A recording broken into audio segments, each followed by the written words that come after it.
What's up, guys? Anand here. Welcome to Charming Football. Today, I'll be talking about the effectiveness of 3-4-3 or a 3-5-2 formation for Arsenal that could really be robust for them going forward in this season. So, let's kickstart this beautiful game.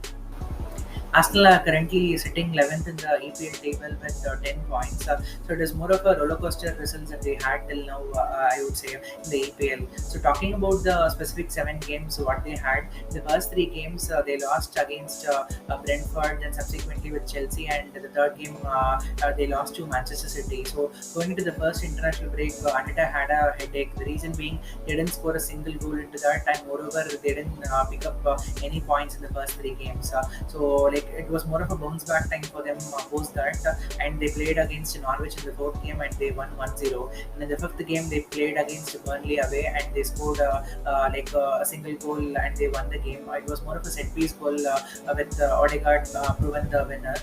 So going into the sixth game, it was more into the North London derby between Arsenal and Tottenham. So it was an enterprising game where Arsenal really came to their fore and they played their A game. So they won 3-1 convincingly, and it was more about the attacking players that proved to be the winners for them. So going to the seventh game, it was against Brighton away. Brighton are a tricky team, I would say, because they play a fluid attacking football like under Graham Potter. So I thought that Arsenal had the momentum going to this and they would win this game, but it was not the case. Brighton dominated the game in the first half, and even in the second half, they had 1 or 2 chances that they could have converted. Even Arsenal just had 2 shots in the entire game, so it ended up in a nil-nil draw. So it was more of a like I would say a mixed start for them till now, as they don't have even European football this time round. The critical part that I would refer for the wins that they had is more of the attacking players came to the crucial moments and they scored the goals. So maybe a tweak of 4-2-3-1 setup to more of a 3-4-3 or 3-5-2 system could really benefit Arteta going forward in this season. So let's see how he could really put in the specific players in key positions. And first, let's see how they played against Brighton, like the 4-2-3 zone system, and post that we'll see the 3-4-3 and 3-5-2 system, how it will really benefit them going forward in this season. So now you can see the 4-2-3-1 setup of Arsenal against Brighton in the seventh game in the EPL. So we can talk about the specific players. Talking about the goalkeeper Ramsdale, he has done really well to come into the team. So he's like keeping out Leno as of now, and he has done really well. More of a commanding keeper in the box, and even in the distribution, he's really good.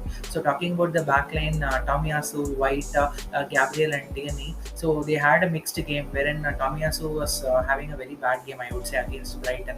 It was more about the attacking player from Brighton. It caused chaos in the backline of Arsenal, and Ben White and Gabriel had a familiarly more of a okay game, but Tini was warming up from up and down, and he was doing well. But Cucurella was targeting Tomiyasu in that area, and he was having more of a very good game at that time, even though they didn't score the goal. Coming to the midfield, it is constituting of Thomas Partey and Sambi Lokonga.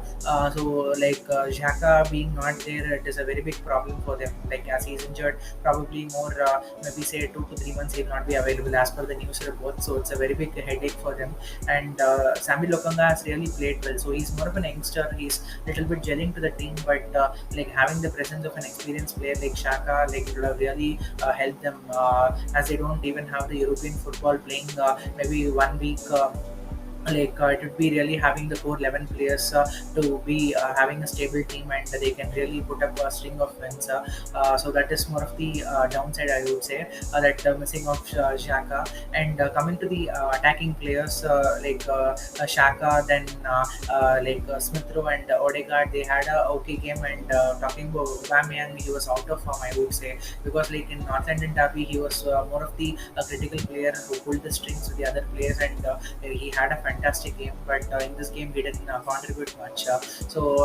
Like when we talk about this system, like sitting deep and to attack more of the counter-attacking side, they have the key players. But in specific teams, when they are having more of the fluid attacking football, like Brighton, I would say it was more about the 3-5-2 or a 3-4-3 system would suit better. Why? Because having two strikers like in the specific zones would really create chaos in the other side of attack. So having a lone striker would really have problems. So maybe if they could have actually little bit changed the system, like wherein more about in position and out of position, if they have a specific change in system, that would really benefit Arsenal going forward into this season. Now let's talk about the 3-4-3 formation that I was specifically saying. When we see this formation, like it is more of a settled backline and also midfield. Why? Because like not having Shaka, they don't have the key player when we say about putting in tackles and to spread the passes. So as a defensive unit with Thomas Partey and Sambi Lokonga, they can be more of a shield, so that they can really loosen the other players more in the attacking phase and to score more goals. The reason being, like if you would have seen the last 7 games what Arsenal have played, only in the North London derby they were very convincing in terms of the attacking side of things and to score goals. Because in the other games, even the games that they have won against Norwich and Brighton, they have just scored only one goal, and in the first 3 games they didn't even score a single goal. So this was more of a setup that they can really get benefited going forward, because having Lacazette and Aubameyang as a pair, they are a deadly duo. At any point of in a game, they can really score a goal and they can be the match winners for them. So this is more of the setup that really can have an impact, I would say. So Tomiyasu, like he can really play more of the right back and also a centre back. So I put him here, and Ben White obviously playing as a core centre back in this Arsenal setup, and Gabriel can be playing as the left centre back. So in the left wing back, Tierney can really pop up and down, and he can really benefit helping Aubameyang in terms of not tracking back, and Aubameyang can move towards drift towards the right hand side of his position where he's very dangerous and he can score the goals.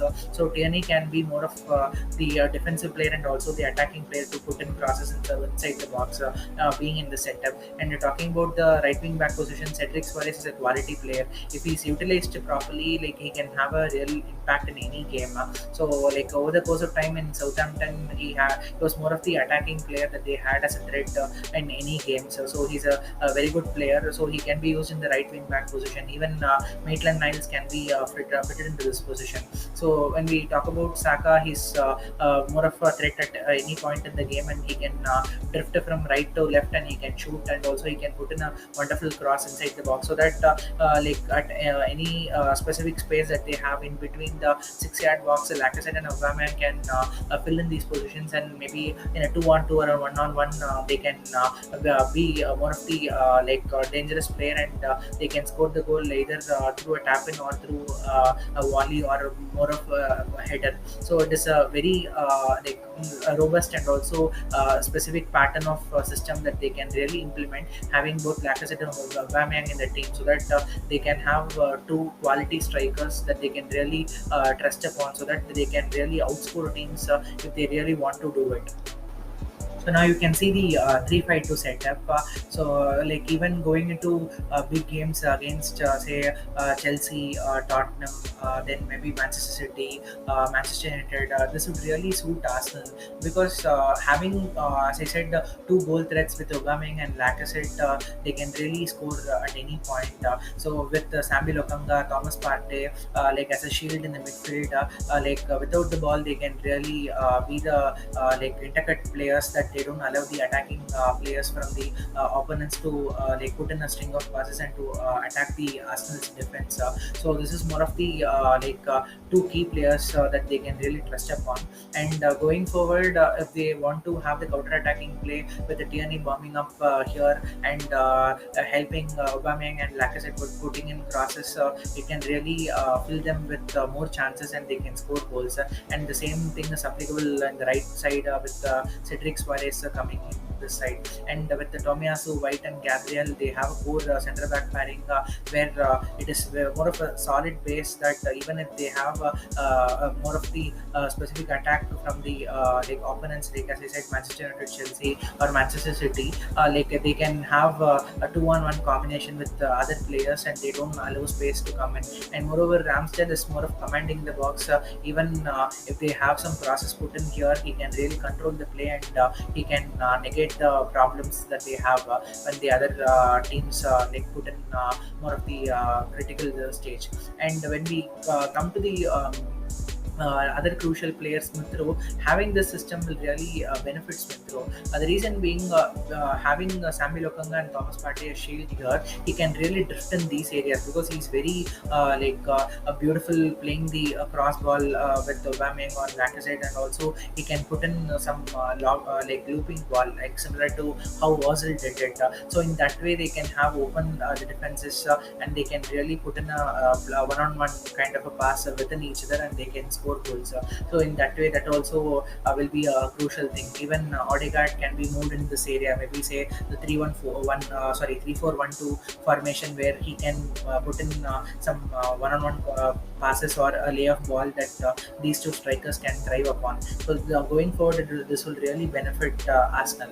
So this is more about the 3-4-3 formation that I talked about earlier, and this 3-5-2 setup that I'm talking now. Hope you have really loved this content.